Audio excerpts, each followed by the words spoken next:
नमस्कार, आप देख रहे हैं रीवा दर्शन। मैं उपेंद्र द्विवेदी। आइए जानते हैं क्या है आज की प्रमुख खबरें। रीवा के लिए फिर आई दुखद खबर। डॉक्टर सिंघल की पुत्री व बहन की जांच रिपोर्ट निकली कोरोना पॉजिटिव। डॉक्टर सिंघल की रिपोर्ट को लेकर सस्पेंस बरकरार। कोरोना वॉरियर्स का चिकित्सकों ने पुष्प वर्षा कर किया सम्मान। देश की आर्थिक व्यवस्था को सुदृढ़ बनाने भारत सरकार के साथ कदम से कदम मिलाकर काम कर रहे हैं बैंकर्स। और इस संकट की घड़ी के बीच पीपीई किट खरीदी में भ्रष्टाचार का आरोप आया सामने। इन खबरों को आगे हम विस्तार से देखते हैं।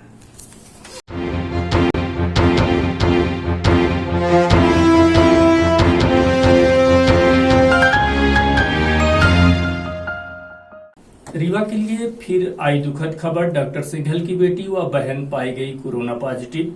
लंबे अंतराल तक इस महामारी से बचे रहने के बाद आखिरकार इस जानलेवा बीमारी ने रीवा में अपनी दस्तक दे ही दी। इस महामारी से बचने शासन प्रशासन स्तर पर लगातार कई एहतियात बरते गए, तरह तरह की व्यवस्थाएं भी बनाई गई, किंतु सब कुछ धरा का धरा रह गया और रीवा शहर में प्राइवेट नर्सिंग होम चलाने वाले चिकित्सक डॉक्टर राजेश सिंघल की जांच रिपोर्ट पॉजिटिव आई, जिसमें रीवा ही नहीं बल्कि पूरे बिंद को झकझोर के रख दिया।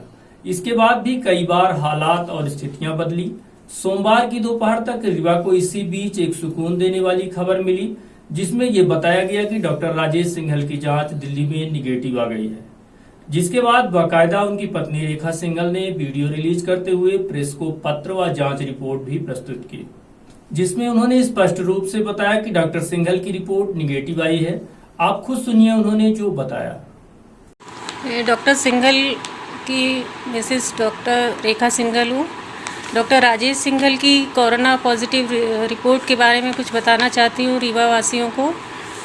डॉक्टर सिंघल का कैंसर का इलाज 24 फरवरी से चल रहा था। 24 फरवरी को मैं उनको राजीव गांधी कैंसर इंस्टीट्यूट दिल्ली में लेकर आई थी। तभी से उनको 3 मार्च को उनका ऑपरेशन हुआ था दिल्ली में कैंसर इंस्टीट्यूट में। और ऑपरेशन के बाद से उनको लगातार फीवर, पेट दर्द, उल्टी ये बार परेशानियां हो रही थी। लगभग 1.5 महीने तक लगातार उनको हर छठे 7वें दिन उनको एडमिट करना पड़ रहा था हॉस्पिटल में। और 11 अप्रैल को लास्ट हमने उनको दिखाया था डॉक्टर रावल, जिनके अंडर में उनकी सर्जरी हुई थी। और 12 अप्रैल को उन्होंने बोला था कि आप रीवा जा सकते हैं, 1 महीने बाद दोबारा आप कीमोथेरेपी के लिए आएंगे। इस कारण से हम 13 अप्रैल को रीवा चले गए थे। बिल्कुल ठीक थे उस स्थिति में डॉक्टर साहब। और 21 अप्रैल को हम दोबारा डॉक्टर साहब को जब 19 अप्रैल को दोबारा से फीवर और लूज मोशन शुरू हो गए थे रीवा में, तो 21 अप्रैल को हम दोबारा एम्बुलेंस के द्वारा दिल्ली कैंसर इंस्टीट्यूट में वापस एडमिट हुए थे। उस समय डॉक्टर साहब को 100 फीवर था और लूज मोशन थे और थोड़ी थोड़ी सांस फूलना शुरू हो गई थी। एडमिट होने के बाद एक रात उन्होंने ऑक्सीजन लगाई 22 तारीख की रात में, और 23 तारीख की सुबह उन्होंने कोविड के लिए टेस्ट भेजा, क्योंकि सांस फूल रही थी और बुखार था। दोनों ही लक्षण कोविड के दिखाई दे रहे थे उनको, लेकिन वो रिपोर्ट लाल पैथोलॉजी में भेजी थी और नेगेटिव आई थी। जब वो नेगेटिव रिपोर्ट आई 24 तारीख को, तो उन्हें फिर भी लक्षण दिखाई दे रहे थे, हालांकि सांस फूलना बंद हो गई थी एक ही रात में। तो उन्होंने दूसरी लैब से रिपोर्ट भेजी ऑन्कोपैथ से। वो रिपोर्ट 25 तारीख को आई। वो रिपोर्ट समहाउ पॉजिटिव आ गई। रिपोर्ट पॉजिटिव आते ही अस्पताल प्रशासन में पूरा हड़कंप मच गया और आनन फानन में उन्होंने तुरंत पेशेंट को बाहर कर दिया वहाँ से कि कहीं भी लेके जाओ। तो पेशेंट को मैं तुरंत मैक्स हॉस्पिटल साकेत दिल्ली में लेकर आई। दिल्ली में जब मैक्स में लेके आई तो वहाँ पे कोई बेड खाली नहीं था, वो लेने के लिए तैयार नहीं थे अंदर पेशेंट को। जब बहुत ही कोशिशों के बावजूद पेशेंट को 36 घंटे के बाद बेड मिला। 36 घंटे तक डॉक्टर साहब स्ट्रेचर पर ही लेटे रहे, कोई इलाज उनका शुरू नहीं हुआ। 36 घंटे के बाद उनको बेड मिला, तब इलाज शुरू हुआ। जैसे ही पेशेंट कैजुअल्टी में आया मैक्स में, उनका तुरंत सैंपल लिया गया। 25 तारीख को सैंपल लिया गया। वो रिपोर्ट 26 तारीख की शाम को आई, वो भी नेगेटिव आई।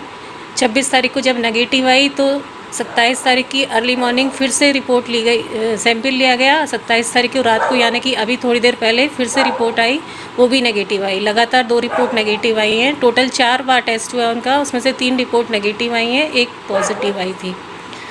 ये सारी सूचना रीवा जब पहुंची तो रीवा में भी हड़कंप मच गया कि डॉक्टर साहब को कोरोना है। लेकिन वास्तव में डॉक्टर साहब को मेरे ख्याल से कोरोना था ही नहीं। एक रिपोर्ट पता नहीं कैसे पॉजिटिव आ गई। अब या था भी तो अब वो क्योर हो गया है या तो क्योरेबल स्थिति में रहा होगा, अब ये नहीं पता मुझे। ऐसा कुछ कहा नहीं जा सकता, या तो क्योर हो गया या वो रिपोर्ट गलत थी। इसके बारे में कुछ सही नहीं कहा जा सकता। लेकिन जो भी ये गलत रिपोर्ट के कारण जो भी हुआ हो, हम 3 दिनों तक बहुत ही मानसिक प्रताड़ना में हमने झेला है, पूरे परिवार ने, पूरे परिवार के सहित, और रीवा वासियों ने और कुछ मीडिया ने कुछ अपशब्द भी कहे हैं। उसके कारण हमारे परिवार को और मेरे को बहुत दुख हुआ है, जो कि किसी को नहीं कहना चाहिए था डॉक्टर सिंघल के बारे में। बस यही कहना चाहती हूँ मैं। उसके बाद ही इधर डॉक्टर सिंघल के संपर्क में आए जिन 38 लोगों की जांच की गई, उसमें फिर से डॉक्टर सिंघल के संपर्क में आने वाली उनकी बेटी तनिषा सिंघल व बहन सरिता अग्रवाल की रिपोर्ट पॉजिटिव आने के बाद पुनः शासन प्रशासन, चिकित्सकों समेत लोगों में हड़कंप मच गया। उसके बाद जांच रिपोर्ट समेत डॉक्टर रेखा सिंघल द्वारा जारी किए गए वीडियो एवं प्रेस रिलीज को लेकर तरह तरह के सवाल व कयास लगने लगे कि आखिर जब डॉक्टर सिंघल की रिपोर्ट निगेटिव थी तो उनके संपर्क में आने से उनकी बेटी व बहन कैसे संक्रमित हो गई। इतना ही नहीं, कोरोना जांच को लेकर भी तरह तरह की चर्चाएं शुरू हो गई। आखिरकार यह भ्रम की स्थिति क्यों निर्मित हुई, इस बात का जवाब फिलहाल किसी के पास नहीं है। आपको बता दें कि डॉक्टर राजेश सिंघल की पहली रिपोर्ट पॉजिटिव आने के बाद से प्रोटोकॉल के मुताबिक उस पूरी एरिया को कंटेनमेंट करते हुए उनके संपर्क में आने वाले तकरीबन 38 लोगों की जांच कराई गई, जिसमें लगभग 34 लोगों की जांच हो पाई है। तो वहीं कुछ लोगों की जांच रिजेक्ट हो गई, जिनकी दोबारा जांच की गई है। जिन लोगों की जांच रिपोर्ट पॉजिटिव है उनमें सतना निवासी उनकी बहन सरिता अग्रवाल व रीवा निवासी उनकी बेटी तनिषा सिंघल शामिल हैं। फिलहाल दोनों लोगों को क्वारंटाइन पर रखा गया है, जिन्हें आइसोलेशन भेजा जाएगा। वहीं पूर्व की तरह पूरी एरिया को अभी भी कंटेनमेंट में ही रखा जाएगा, जिसकी पुलिस के आला अधिकारी स्वयं मॉनिटरिंग कर रहे हैं।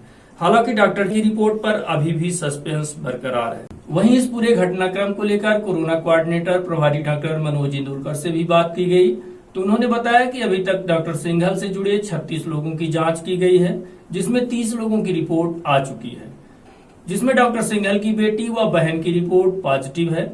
अभी कुछ लोग हैं जिनकी रिपोर्ट आने वाली है। इसके बाद पॉजिटिव लोगों के संपर्क में आने वाले और भी लोगों को चिन्हित कर जांच की जाएगी। हाँ, इसमें 36 लोगों की टेस्ट हुई है अभी तक के। कुछ लोगों की रिपोर्ट अभी आना है। कुछ लोग बाहर थे, जो एम्बुलेंस से आए थे इलाहाबाद से, वो लोगों की अभी वहीं टेस्ट की गई। तो ऐसे तकरीबन 30 लोगों की आ गई है, जिसमें से 2 पॉजिटिव आए हैं। तो उसमें पॉजिटिव में डॉक्टर राजीव सिंघल की जो बिटिया है उनका पॉजिटिव आया है, और उनकी जो सिस्टर है उनका पॉजिटिव आया है। तो अभी उनकी सिस्टर को तो ऐसे कोई तकलीफ नहीं है, लेकिन अगर आगे इन लोगों को तकलीफ होती है तो हमारे यहाँ संजय गांधी अस्पताल में या जिला अस्पताल में या जो बाकी जो अन्य हेल्थ केयर सेंटर बनाए गए हैं उसमें भर्ती किया जाएगा तकलीफ होने की परिस्थिति में। सर, सावधानियाँ, थोड़ा सा खतरा तो बढ़ ही गया है, यहाँ के लोकल लोगों में निकल आया है। तो वो अब ये है कि जैसे ही प्रशासन ने कहा है कि बाकी जो इन्फेक्टेड लोग हैं उन लोगों से अपने को सोशल डिस्टेंसिंग मेंटेन करना है, 1 मीटर से दूर रहेंगे, उन लोगों से दूर रहेंगे तो कोई दिक्कत नहीं, या वो जहाँ है वहाँ रहेंगे तो भी कोई दिक्कत नहीं है। और अगर तकलीफ़ है, उनको बुखार है, तो हमारे यहाँ लाएंगे तो बड़ी सावधानी से लेकर आएंगे और हम लोग सावधानीपूर्वक इलाज करेंगे। जनता से उसका कोई वही नहीं हैगा। 3 नंबर गेट बना रखा है, उस 3 नंबर गेट से उनकी एंट्री होगी। पीछे जो गेट है वहाँ से एंट्री होगी, वो पूरी तरह से रास्ता दीवार खड़ी करके बंद कर दिया गया है। वहाँ से सीधे लेफ्ट से वो सीधे ही 4थी मंजिल पे चले जाएंगे। अच्छा, तो पूरी व्यवस्था है हमारे पास उनको रखने की। अभी जो 2 लोगों की पॉजिटिव आई रिपोर्ट, तो अब इनके भी चयन को देखा जाएगा कि ये किनके कॉन्टेक्ट से हैं। हाँ, यही तो प्राइमरी कॉन्टेक्ट थे, उन्हीं लोगों की टेस्ट हुई है। ये तो घर में ही थे, तो इन्हीं लोगों के कॉन्टेक्ट में जो लोग आए हैं, डॉक्टर साहब के कॉन्टेक्ट में आए हैं, जो आए हैं उनके भी होंगे टेस्ट, कुछ ऐसा है? इनका भी, अगर इनमें से किसी को हम सबके टेस्ट किया है, सबके ही वो है, फिर इन लोगों की रिपीट कराएंगे हम लोग। और अगर किसी को सिम्टम डेवलप होते हैं तो उनकी टेस्ट भी कराएंगे, और उनके जो सेकेंडरी कॉन्टैक्ट उनकी भी टेस्ट कराएंगे। इंदौर से आए कोरोना पॉजिटिव मरीजों की देखभाल व इलाज में जुटे चिकित्सकों एवं अन्य कर्मचारियों की क्वारंटाइन अवधि पूरी होने के पश्चात लौटने पर संजय गांधी अस्पताल के चिकित्सकों द्वारा इन कोरोना वॉरियर्स का पुष्प वर्षा करते हुए सम्मान किया गया। इस दौरान कोविड-19 coordinator doctor Manoj Indulkar, doctor Naresh Bajaj, doctor Rakesh Patel, CMO doctor Atul Singh समेत अन्य चिकित्सक व अस्पताल के स्टाफ मौजूद रहे और सभी ने इन योद्धाओं की हौसला अफजाई करते हुए उनका उत्साहवर्धन किया। इस दौरान वापस लौटे नर्स व अन्य कर्मचारियों ने भी खुशी व्यक्त की है।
उनके 14 डेज पूरे हुए हैं। जो हमारा 11 का स्टाफ था क्वारंटाइन, जो 2 बंदी सतना से रीवा शिफ्ट हुए थे, उनके लिए जो ड्यूटी पे 2.5 दिन की ड्यूटी थी, उसके बाद स्टाफ को क्वारंटाइन किया गया था। और पूरी थोड़ी मुश्किलें रही होटलों में, हालांकि शुरुआत के दिनों में, क्योंकि कुछ शुरू में व्यवस्था करने में, क्योंकि होटल बंद था बहुत दिन से, वो खाने पीने की थोड़ी प्रॉब्लम हुई, पर फिर भी उन्होंने काफ़ी कोऑपरेट किया और उसके साथ वो 14 दिन तक एक कमरे में बंद रहे और आज उसे पूरा करके वापस आए हैं। तो डेफिनेटली हमें खुशी है और हम ऐसा डेडिकेटेड स्टाफ चाहते हैं जिनके साथ इस लड़ाई को हम पूरी तरह से मजबूती से लड़ सकें और जीतेंगे।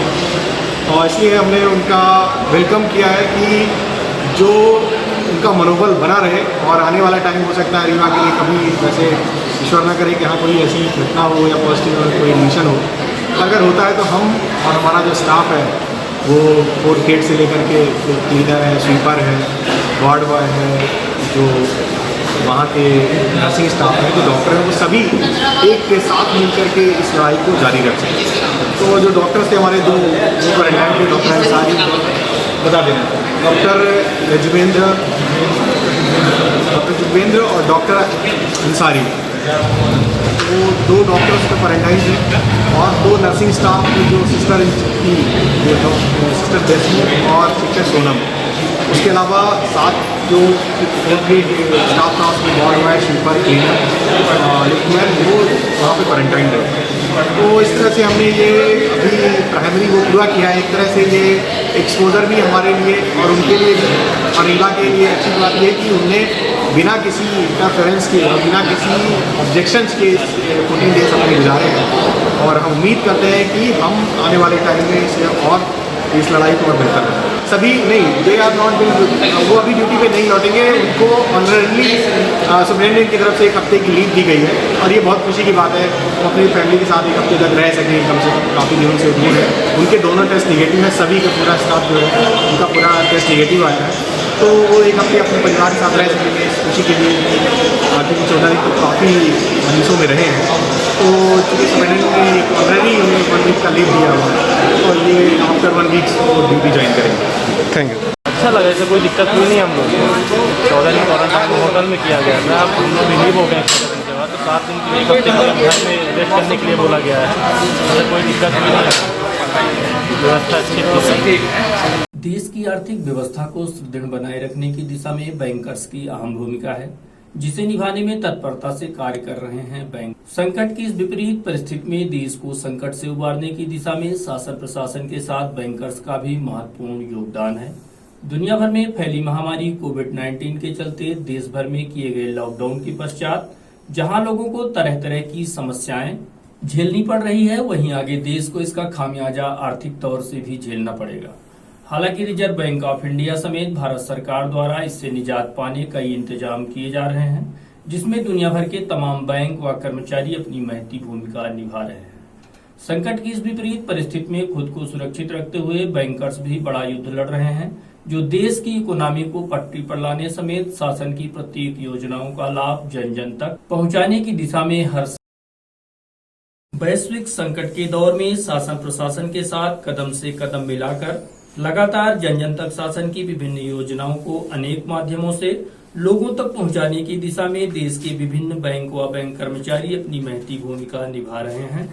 संक्रमण के चलते सोशल डिस्टेंसिंग का पालन करते हुए बैंकर्स लोगों तक शासन की गरीब कल्याण योजना, महिलाओं के जनधन खाते में पैसे उपलब्ध कराना तथा किसान सम्मान निधि तथा उज्ज्वला योजना अंतर्गत लोगों को राशि उपलब्ध कराने की दिशा में बैंक मित्र, फिनो, कियोस्क सेंटर, ग्राहक सेवा केंद्र, एटीएम समेत अन्य सुविधाएं गांव-गांव तक पहुंचाई जा रही हैं, जिसके लिए इन संस्थाओं को प्रोत्साहित करने की दिशा में अनेकों सुविधाएं भी उपलब्ध कराई जा रही हैं, साथ ही इंसेंटिव भी दिए जा रहे हैं। मैं ऋषिकेश तिवारी रीवा मध्य प्रदेश का रहने वाला हूँ। मैं चुनाटा यूनियन बैंक का बैंक मित्र हूँ, जो कि यहाँ पे मैं पैसा निकालता हूँ।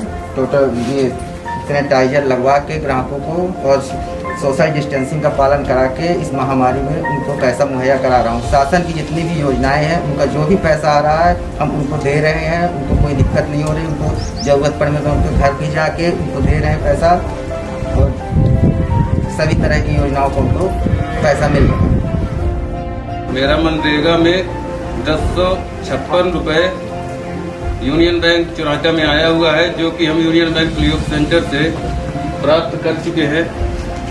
और ये महामारी में जो हम बाहर नहीं निकल पा रहे हैं, घर बैठे हमको पैसा मिल पा रहा है, उसका बहुत बहुत यूनियन बैंक और यूनियन बैंक बीसी का धन्यवाद करते हैं। मेरा खाता यूनियन बैंक चुनाटा में है और पीएम निधि 2000 रुपये मुझे प्राप्त हुई है।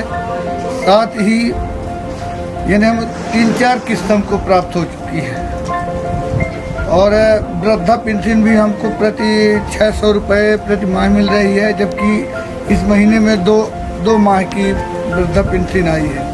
मेरी बहुओं को भी उज्ज्वला योजना से पैसे प्राप्त हुए हैं, और 773 रुपये के लगभग गैस के भी बहुओं को प्राप्त हुए हैं।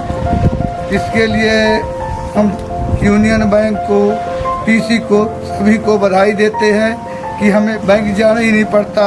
बीसी के माध्यम से हम सब लोग समय समय में पैसा पा जाते हैं। बैंकों द्वारा उपलब्ध कराई जा रही व्यवस्थाओं समेत शासन द्वारा उपलब्ध कराई गई योजनाओं को लेकर हमने रीवा जिले के अग्रणी जिला बैंक प्रबंधक रश्मेन सक्सेना से बात की, तो उन्होंने विस्तार से जानकारी दी। देखिए हमारी इस रिपोर्ट में। पूरी दुनिया भर में फैली इस कोरोना वायरस महामारी के बाद एक तरफ जहां शासन प्रशासन पूरी मुस्तैदी से अपना काम कर रहा है, वहीं इस क्षेत्र में बैंक भी अपनी महती भूमिका निभा रहे हैं। शासन की योजनाओं को जन जन तक पहुंचाने बैंक पूरी तन्मयता के साथ गांव-गांव, घर-घर पहुंचकर लोगों को सुविधाएं दे रहे हैं, जिसमें कई शासन की योजनाओं को लोगों तक पहुंचा चुके हैं। इसके लिए आज हमारे साथ बैंक के रीवा जिले के अग्रणी जिला प्रबंधक श्री रश्मेन सक्सेना जी से बात करेंगे। आज हमारे साथ वो हैं, आपको पूरी जानकारी वो बताएंगे। तो सबसे पहले मैं उनसे बात करता हूँ जी। सर बताएं, इस दौर में कितनी व्यवस्थाएं शासन प्रशासन द्वारा बनाई गई हैं जिनको लेकर बैंक लगातार काम कर रहा है, क्या क्या आपने अभी तक काम किया है? इस महामारी के दौर में जब हर व्यक्ति संचित और भयभीत है, क्योंकि ये महामारी ऐसी जिसमें किसी को ये नहीं पता है कि कहाँ पे है और कब है, तो शासन प्रशासन और भारत सरकार, प्रदेश सरकार सबकी एक ही मंशा है कि लोग घर से कम निकलें और दूरी बना के रहें, मास्क पहनें। इसी के लिए सरकार ने लॉकडाउन का प्रोविज़न किया, और लॉकडाउन में लोगों से एक ही अपील करी गई कि वो घर से कम निकलें। इसको देखते हुए जिला प्रशासन ने यहाँ पे बैंकों के कार्यकाल को न केवल कम किया बीच में कुछ दिन के लिए, बल्कि ये भी आदेश किया कि 10,000 तक के जो भुगतान हैं वो गांव में बीसी और कियोस्क के माध्यम से लोगों को गांव-गांव में घर जाके दिया जाए, ताकि लोग कम से कम बाहर निकलें। इस बीच सरकार ने लोगों को आर्थिक सहायता देने के लिए गरीब कल्याण योजना में महिला जनधन खाते वालों को 500 रुपये प्रति माह के हिसाब से दिया, किसान सम्मान निधि का पैसा दिया, मनरेगा योजना के अंतर्गत पैसा दिया गया, और उज्ज्वला योजना के तहत भी लोगों के खाते में सीधे डीबीटी से पैसा ट्रांसफ़र करा गया, सामाजिक सुरक्षा में पेंशन का भी पैसा इसमें आया। इसको देखते हुए पैसा निकालने वालों की बैंक पे भीड़ बढ़ने की संभावना थी, इसीलिए जिला प्रशासन ने 10,000 तक का जो बंदिश लगाई और हमारे बीसी जिले में लगभग 300-325 बीसी हमारे बीसी कियोस्क ग्राहक सेवा केंद्र काम कर रहे हैं। इसके अलावा करीब 140 एटीएम काम कर रहे हैं जिनसे इनका भुगतान कराने की पूरी कोशिश करी गई है। यूनियन बैंक में फिनो के माध्यम से 79 हमारे बीसी काम कर रहे हैं जिन्होंने गांव-गांव जाके घर-घर जाके लोगों को पेमेंट किया ताकि लोग घर से ना निकलने पाएँ। बैंक ने इनकी सुरक्षा के लिए न केवल इनको 2,100 रुपये सैनिटाइज़र और मास्क खरीदने के लिए दिया, बल्कि गांव में आने जाने के लिए कन्वेंस के लिए और ट्रांजैक्शन को बढ़ावा देने के लिए इनको एक प्रोत्साहन राशि का भी भुगतान किया गया, जिससे ये गांव-गांव जाके कर सके। हम लोग के स्तर से भी अग्रणी जिला प्रबंधक से एक हम लोग ने इनको माइक्रो प्लान दिया, जिसके तहत हर बीसी को दिन में 2 से 3-4 गांव को कवर करना था। वहां पे जाएंगे, सरपंच से मिल के उनको समय देना था और उस गांव में बैठ के लोगों का भुगतान करेंगे। जो लोग नहीं आ पा रहे थे उनके घर पे जाके भुगतान करना था ताकि लोग अपने घर से ना निकलें और इस महामारी को की जो चेन तोड़ने के लिए सरकार का दृढ़ संकल्प है उसको पूरा कर सकें। और हमारे बीसी ने इस लॉकडाउन में अभी तक लगभग 1 लाख ट्रांजैक्शन किए हैं 79 बीसी ने, जिसमें 34 करोड़ रुपए का उन्होंने भुगतान किया है। और उनकी हर संभव कोशिश है, बैंक का भी यही निर्देश है कि वो गांव-गांव जाकर लोगों को सुविधा दें ताकि लोग इस महामारी में अपने घर से ना निकलें और घर में ही रहें, सुरक्षित रहें। और एक सबको मेरी अपील है सभी से कि इस बीमारी में, महामारी में घबराने की ज़रूरत नहीं है। अनुशासन और संयम से ही हम इस पे विजय पा सकते हैं। जो सरकार ने पैसा दिया है, मैं एक बार पुनः ये कहना चाहता हूँ कि वो पैसा जिसके खाते में आया वो उसी का पैसा है। किसी का पैसा अगर लॉकडाउन में नहीं निकालेगा तो वापस नहीं जाएगा। इसलिए जिन लोगों को ज़रूरत नहीं है वो इस पैसे को निकालने के लिए अनावश्यक बैंक में या बीसी के पास ना जाएं, संयम से काम लें। धन्यवाद। सर, ये तो आपने बताया, ये सब ठीक है। इसके बीच में आपको इस संकट के दौर में काम करने में बैंकर्स और ऐसे कर्मचारियों को कितनी दिक्कतें आई, किस तरह से आप लोगों को काम करना पड़ा, इसके बारे में थोड़ा। देखिए, इस समय बहुत ही वैसा है, चूँकि ये महामारी मैंने पहले भी कहा था कि हमको ये नहीं पता है ये बीमारी कहाँ पे है और कैसे आएगी।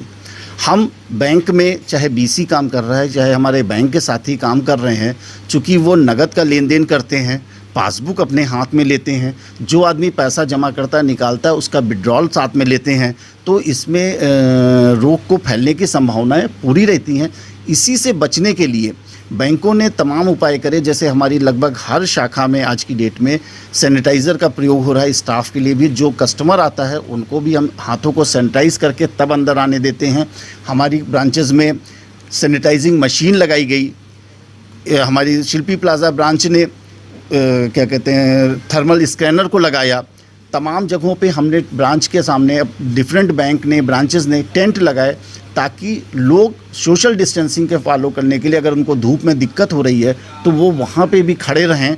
सोशल डिस्टेंसिंग को पालन करने के लिए बैंक ने हर संभव कोशिश करी है, बाहर डिस्टेंसिंग मार्क्स बनाए हैं ताकि लोग उस पर खड़े हो सकें। एक और सवाल है सर मेरा, इस बीच क्या क्या सुविधाएं आपको उपलब्ध कराई गई शासन प्रशासन और इस तरह की, क्या जो बैंकर्स हैं, जो काम करने वाले लोग हैं, उनको क्या क्या व्यवस्थाएं, क्या सुविधाएं उपलब्ध हैं? शासन द्वारा मुख्य चीज़ से देखिए, हम लोग को क्या था कि एक तो ब्रांच तक जाना, जब लॉकडाउन लगा है सब बंद था, तो शासन ने बैंकर्स को, जैसे चूँकि बैंक एक एसेंशियल सर्विस में आ गया है तो बैंकर्स को जाने की फ्री छूट थी। हम अपना आई कार्ड दिखा के ही सीधे हम जा सकते थे, हमारे लिए कोई पास और उसकी ज़रूरत नहीं थी। जहाँ पे हमको ज़रूरत पड़ी वहाँ पे प्रशासन ने हमको पुलिस बल भी उपलब्ध कराया ताकि अगर भीड़ लोग नहीं मान रहे हैं सोशल डिस्टेंसिंग को और जल्दबाजी कर रहे हैं तो प्रशासन ने हमको वो भी दिया है। इसके साथ ही अगर हमको कोई स्थानीय स्तर पर ज़रूरत पड़ी, चाहे वो ब्रांच को सैनिटाइज़ कराने के लिए या कोई भी अन्य चीज़, तो प्रशासन का हमें पूरा सहयोग मिला है और जो हम लोग ने चाहा है प्रशासन ने हर तरह से बैंकर्स को सपोर्ट किया है। इसीलिए कलेक्टर साहब ने इसको बैंक के समय को भी समय समय पर आवश्यकता अनुसार परिवर्तित करा और बीसी से पेमेंट करने के लिए भी उन्होंने पहल करी। आपने देखा, ये थे हमारे साथ रीवा जिले के अग्रणी जिला प्रबंधक श्री रसमेन सक्सेना जी, जिन्होंने बताया कि शासन प्रशासन के साथ पूरी व्यवस्थाएं रही, बैंक के लिए पूरी व्यवस्थाएं बनाई गई, जिसके द्वारा इन्होंने पूरी मतलब हर व्यक्ति की जो ज़रूरतें थी उनको पूरा करने में ये सफल रहे हैं। रीवा दर्शन के लिए रहीम खान के साथ उपेंद्र द्विवेदी। इसके बाद हमने संकट के इस दौर के पश्चात देश की आर्थिक व्यवस्था के साथ साथ इस दौरान बनाई जा रही व्यवस्थाओं को लेकर यूनियन बैंक के क्षेत्रीय प्रबंधक बीपी गुप्ता से बात की, तो उन्होंने भी इस संबंध में आरबीआई समेत भारत सरकार द्वारा किए जा रहे प्रयासों के संबंध में विस्तार से जानकारी दी। हो रही है किस तरह से व्यवस्था बना रहा है बैंक, जिससे देश इस संकट के दौर से गुजर सके और हमारी अर्थव्यवस्था पर भी इसका प्रभाव कम से कम पड़े। हाँ, हम आपको बताना चाहेंगे कि आरबीआई ने अपने पिछले कुछ दिनों में बहुत सारी ऐसी जो है योजनाओं के द्वारा, बहुत सारी स्कीम्स के द्वारा आरबीआई ने ऑलरेडी अपनी इकोनॉमी में लिक्विडिटी इन्फ्यूज करी है। पिछले दिनों में आप देखें कि आरबीआई ने अपने रिवर्स रेपो रेट घटाए हैं। उसका उद्देश्य सिर्फ ये था कि मार्केट में जो पैसे की तंगी ना हो, किसी को जनमानस को कोई दिक्कत ना हो। उसके साथ ही आरबीआई ने जो अपनी लिक्विडिटी लगभग 1 लाख करोड़ की जो इंड्यूस करी है मार्केट में, उसके तहत हमारे यूनियन बैंक ने भी इसी के तहत अपने एमएसएमई के कस्टमर्स को राहत देने के तरह एमएसएमई को और एसएचजीज को और जो रिटेल लोन्स के हमारे जो यूनियन बैंक के जो कस्टमर्स हैं उन लोगों को राहत प्रदान करने के लिए हमारे यूनियन बैंक ने भी 3 स्कीम्स लॉन्च करी हैं। उसमें से जो यूनियन हमारी एमएसएमई की CELC बोलते हैं उसको, Covid emergency line of credit, उसके अंतर्गत हम अपने बैंक के कस्टमर को जो वर्किंग कैपिटल लिमिट हमारे बैंक से लेता है तो उसकी लिमिट का 10% और अधिकतम 50 करोड़ तक वो बैंक से सुविधा इस तौर पर ले सकता है। और इसी तरह से पर्सनल लोन की हम बात करें तो पर्सनल लोन में भी जो लोग हमारे बैंक के हाउसिंग लोन या पर्सनल लोन या पेंशन लोन लेकर के हमसे लिए हैं तो उसमें से जो उनकी लोन की आउटस्टैंडिंग थी, जो उन्होंने लोन लिया था और आज की डेट में जो आउटस्टैंडिंग है उसका जो डिफरेंस अमाउंट होता है उतनी अमाउंट तक हमारा बैंक उनको एक बार में लोन दे सकता है और ये अधिकतम 5 लाख तक है। इसी तरह से हम बात करें गांव में किसानों के लिए, जो कि बहुत महत्वपूर्ण है हमारी इकोनॉमी के लिए, उनके लिए एसएचजी, हमारे लिए एसएचजी कोविड सुविधा लोन है। उसके लिए हर मेंबर को, हर ग्रुप के मेंबर को 5,000 रुपये तक का सुविधा देने का प्रावधान है। ये सुविधा किस आधार पर दी जाती है? जैसे हर व्यक्ति को 5,000 जो आप देने की बात कर रहे हैं, किसानों को कैसे किसानों को दी जाएगी, उसकी क्या क्राइटेरिया होनी चाहिए? यह है सर, जो हमारे यहाँ पर जिन एसएचजी सेल्फ हेल्प ग्रुप, जो हमारे जो है सेल्फ हेल्प ग्रुप्स हैं, जिन्होंने हमारे बैंक से ऑलरेडी क्रेडिट की फैसिलिटी ली हुई है, जिनकी ऑलरेडी रेटिंग हो चुकी है, उन लोगों के लिए यह सुविधा मान्य है। पीपीई किट खरीदी पर हो रहा भ्रष्टाचार। दुनिया भर में फैली इस महामारी के बीच जहां हम अभी इस संकट से उबर नहीं पा रहे हैं, वहीं दूसरी तरफ संकट की इस घड़ी में इस संक्रमण से निजात पाने वाले चिकित्सकों के लिए खरीदी जा रही पीपीई किट की कीमत को लेकर कई सवाल उठने लगे हैं। इसी बीच सामाजिक कार्यकर्ता बीके माला ने पीपीई किट खरीदी में भ्रष्टाचार का आरोप लगाया है। आप खुद सुनिए इन्होंने क्या कहा। देखिए, वैश्विक महामारी ये पूरे समूचे विश्व में है और विश्व के साथ साथ भारत में भी इसकी छाया है, भारत को इसके आगोश में है। इस संदर्भ में पीपीई किट जो खरीदी गई है, इसमें व्यापक स्तर में भ्रष्टाचार किया गया है। मध्य प्रदेश हाई कोर्ट को दखल इस विषय पर करना पड़ा और जब हाई कोर्ट ने दखल किया तब ये प्रमुखता से सभी समाचार पत्रों में उसका प्रकाशन हुआ और प्रकरण संज्ञान में आया। निश्चित तौर से यह व्यापक भ्रष्टाचार जो किया गया है ये देश हित में नहीं है। माननीय प्रधानमंत्री जी से अनुरोध है कि इस संदर्भ में उच्च स्तरीय जांच एजेंसी गठित की जाए और जांच कराई जाए और दोषी व्यक्तियों के विरुद्ध कार्रवाई की जानी चाहिए। निश्चित तौर से जब बड़े बड़े महानगरों में ये पीपीई किट खरीदी घोटाला हुआ है तो निश्चित तौर से रीवा में भी घोटाला हुआ होगा और इस संदर्भ में हम रीवा जिले में जो खरीदी गई है उस संदर्भ में उसकी उच्च स्तरीय जांच की मांग करते हैं और संदर्भ में इसके मूल्य निर्धारण कमेटी गठित की जानी चाहिए। इसका वास्तविक मूल्य क्या है और मूल्य से अधिकतम दर पर खरीदी यदि गई है तो इसकी जांच होनी चाहिए और दोषी व्यक्तियों के विरुद्ध FIR होनी चाहिए। इसलिए कि वैश्विक महामारी के विषय को लेकर ये देश में जो भी सामग्री खरीदी जा रही है इसमें यदि कोई इस प्रकार का व्यापक भ्रष्टाचार करता तो निहायत तौर से उसके विरुद्ध कड़ी कार्रवाई होनी चाहिए। वो देश हित नहीं, वो ऐसे लोग आतंकवादी की श्रेणी में आते हैं, ऐसे लोग देश के विरोधी तबके की श्रेणी में आते हैं, उनके विरुद्ध कड़ी कार्रवाई होनी चाहिए। बाहर फंसे श्रमिकों को उनके गंतव्य तक पहुंचाने की दिशा में किए जा रहे हर संभव प्रयास। कोरोना संक्रमण की वजह से देश भर में किए गए लॉकडाउन के बाद देश के कोने कोने में फंसे श्रमिकों को बाहर से लाने हर संभव प्रयास किए जा रहे हैं। इसी बात को लेकर रीवा के मार्तंड स्कूल परिसर का निरीक्षण नगर पुलिस अधीक्षक SS बघेल, यातायात DSP मनोज वर्मा समेत जिला शिक्षा अधिकारी द्वारा किया गया। प्रदेश के मुख्यमंत्री शिवराज सिंह की पहल पर बाहर से आने वाले श्रमिकों को सुरक्षित उनके घरों तक पूरी जांच प्रक्रिया कराने के पश्चात पहुंचाने की जिम्मेदारी प्रशासन स्तर पर सौंपी गई है। वहीं बाहर से लाए गए श्रमिकों को व्यवस्थित रखने समेत उनकी जांच कराने सहित अन्य व्यवस्थाएं शामिल हैं। इसी बात को लेकर मार्तंड क्रमांक 3 को चिन्हित किया गया है, जिसका निरीक्षण कर आवश्यक इंतजाम बनाए जाने की दिशा में बात की गई, जिसके संबंध में रीवा दर्शन को नगर पुलिस अधीक्षक SS बघेल ने विस्तार से जानकारी दी। देखिए, अभी ऐसी जानकारी मिली है कि राज्य सरकारों के बीच बातचीत चल रही है और जो भी मजदूर किसी राज्य में फंसे हुए हैं, रहने वाले दूसरे राज्य के हैं, दूसरे राज्य में वो काम कर रहे थे, वहाँ उनका काम बंद हो गया है, उनके खाने पीने की व्यवस्था नहीं है और वो अपने घर जाना चाहते हैं, तो ऐसे लेबरों को सरकारें आपस में बातचीत करके एक दूसरे राज्यों में भिजवा रही हैं। निश्चित रूप से जो साउथ के जो राज्य हैं, साउथ के राज्य का जो लेबर आएगा, जिसको भी UP जाना होगा, बिहार जाना होगा, तो उनके लिए सबसे ज़्यादा अच्छा रास्ता जो है रीवा होके ही है। तो इस तरह से जो भी लेबर दूसरे राज्यों से हमारे राज्य में आएंगे और जिनको UP और बिहार जाना होगा, तो उनको पहले रीवा में रोका जाएगा और फिर रीवा से उनको जो है दूसरी बसों में जो है दूसरे राज्यों में भेजा जाएगा। तो ये एक व्यवस्था मार्तंड स्कूल में की गई है। जब भी कहीं बाहर से लेबर आते हैं तो उनको सबसे पहले मार्तंड स्कूल में रोका जाएगा, वहाँ उनके नहाने खाने की व्यवस्था की जाएगी, उनका मेडिकल कराया जाएगा और फिर मेडिकल कराने के बाद अगर वो रात में आए तो रात में रुकने की व्यवस्था की जाएगी। उसके बाद जहाँ जिनको जाना होगा उसकी व्यवस्था करके उनको भिजवाया जाएगा।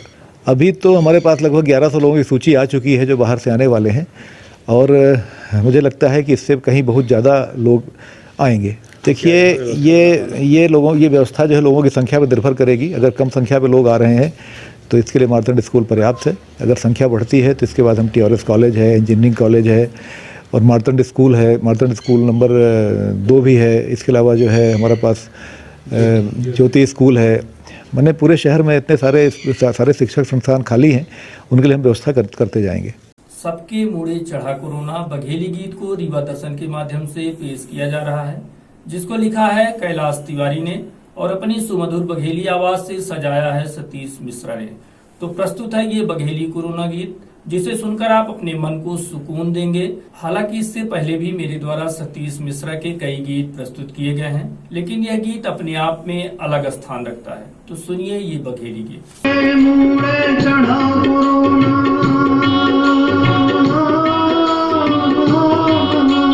सबके मुड़े चढ़ा कोरोना, जहाँ देखो तारे घर रोना, भूतदार घातक बीमारी, जन जन शहद दौड़ना भारी, भूतदार घातक बीमारी, जन जन शहद दौड़ना भारी, सबके मुड़े चढ़ा कोरोना।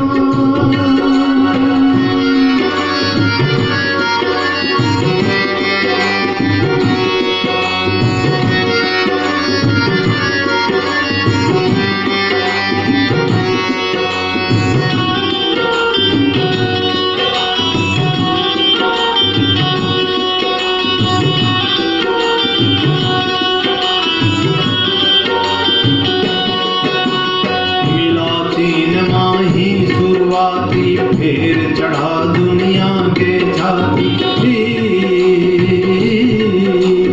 मिला 3 माही शुरुआती, फिर चढ़ा दुनिया के छाती, कईयों देश के आवाज आई देश माँ की तबाही, मिला 3 माही शुरुआती, फिर चढ़ा दुनिया के छाती, कईयों देश के आवाज आई,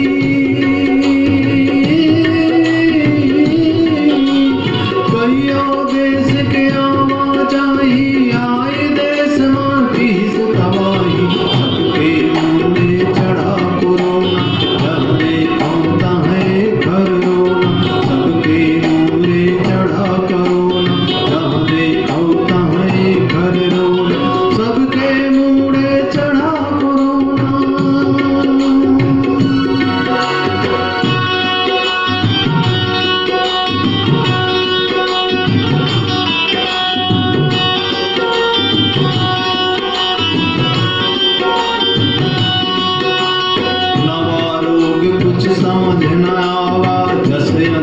अंधियारे तीर चलावा नवा रोग कुछ समझ न आवा जस अंधियारे तीर चलावा भइले लाग रोग चहोरा जैसन होए हवा घोरा नवा रोग कुछ समझ न आवा जस अंधियारे तीर चलावा भइले लाग रोग चहोरा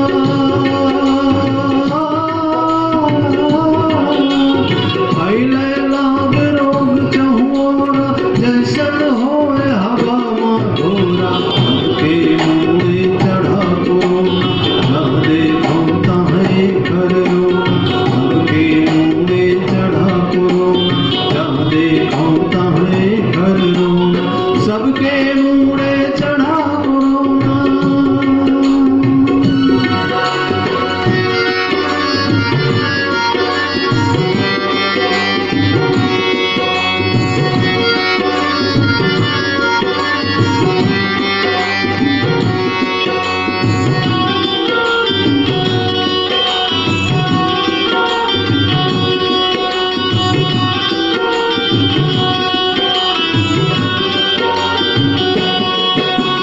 हिल के सब विकास के पावा लागे जैसन मातम छावा हिल के सब विकास के पावा लागे जैसन मातम छावा पशुआ मंथनवा भारी हटे रोग कस के बलिहारी हिल के सब विकास के पावा लागे जैसन मातम छावा सोशल डिस्टेंसिंग अपनावा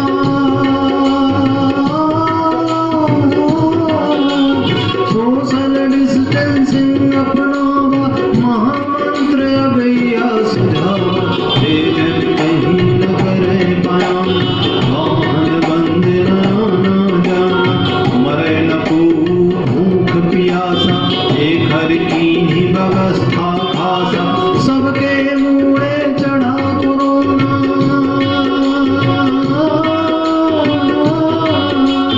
सबके मुँहे चढ़ा कोरोना जहाँ देखो तारे घर रोना भूतदार घातक बीमारी जन जन सहत ताड़ना भारी भूतदार घातक बीमारी जन जन सहत ताड़ना भारी भूतदार घातक बीमारी जन जन सहत ताड़ना भारी सबके मुँहे चढ़ा कोरोना।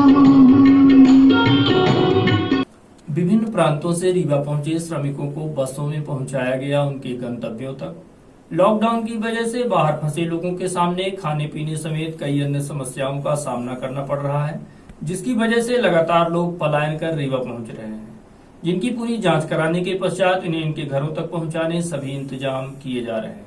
मंगलवार को लगभग 60 लोगों को बसों से उनके गंतव्य तक पहुंचाया गया है। जीडीसी कॉलेज समेत मार्टन कैंपस में तकरीबन 60 लोगों को 3 बसों के माध्यम से सीधी, सिंगरौली, मऊगंज, देवधर, चाकघाट, हनुमाना समेत आसपास के क्षेत्रों में भेजा गया है।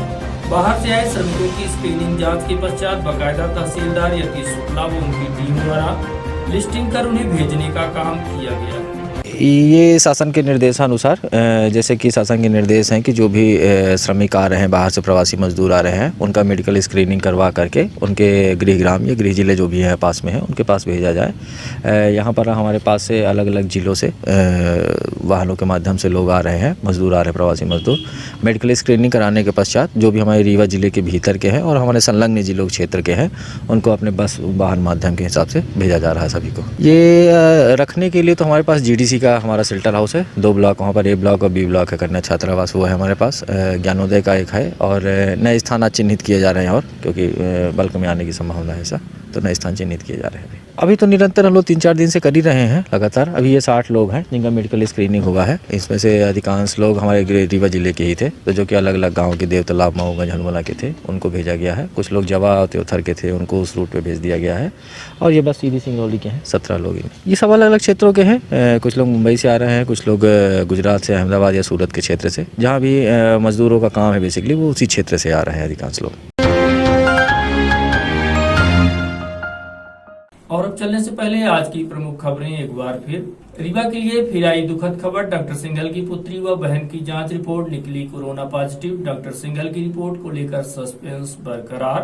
कोरोना वॉरियर्स का चिकित्सकों ने पुष्प वर्षा कर किया सम्मान। देश की आर्थिक व्यवस्था को सुदृढ़ बनाने भारत सरकार के साथ कदम से कदम मिलाकर काम कर रहे हैं बैंकर्स। और इस संकट के बीच पीपीई किट खरीदी में भ्रष्टाचार का आरोप आया सामने। तो ये थी आज की प्रमुख खबरें। देखते रहिए रीवा दर्शन। दीजिए हमें इजाजत। नमस्कार।